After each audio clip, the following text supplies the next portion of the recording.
Hello everybody, welcome back to The Shed. Today I'm going to be talking about bow technique.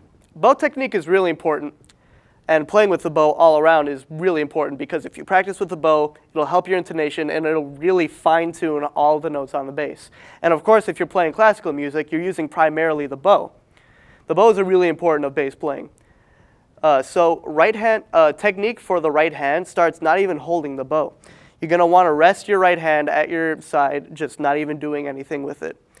Then you're just taking this right hand, bringing it over, dropping it so that your third finger right here is right in this position on the frog. And then you're going to want to bring your thumb over and make sure it doesn't get straightened because that's where the tension comes from when it gets straightened. That is basically what you want. You want to have just a relaxed hand with a bent thumb just on the bow right here.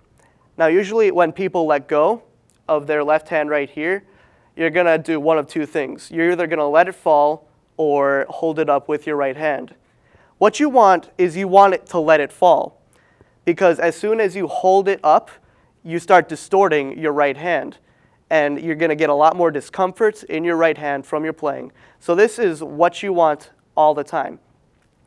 So another way to reset this is just to put your right hand at your side, holding the bow, and it'll relax, go back to the way it was, and it'll be much easier. As you're playing with the bow on the bass, you're going to want to find a sweet spot for open strings. What this means is that you want to find the spot that'll make the note come out the clearest, and it'll make the note just sound more open in general. So that's about right here.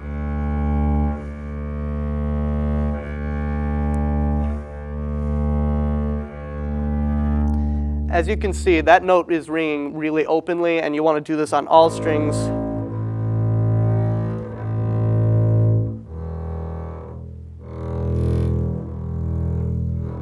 The E string is going to be the hardest to get out, along with the G string. When I first learned this technique, I just practiced open string bowing for at least 30 minutes every day in the practice room. When you are playing scales on the bass or getting more up the fingerboard with a bow, you're going to want to, this is actually a thing that I just learned just recently, and it vastly improved how I sounded with the bow. You're going to want to go further towards the bridge as you play. Further towards the bridge, the more you go up the fingerboard. Because if you play right here and you play right here with the bow how you normally would an open string, it doesn't sound good at all. It sounds really choked up and it sounds like you're not getting a really good sound. But if you go closer to the bridge, if you find that sweet spot for this note right here, it's a lot nicer sounding and it's a lot smoother and it gets more in tune. It's just an all-around better sound. So relaxed position with your right hand, curved thumb, and moving closer to the bridge as you go up the fingerboard.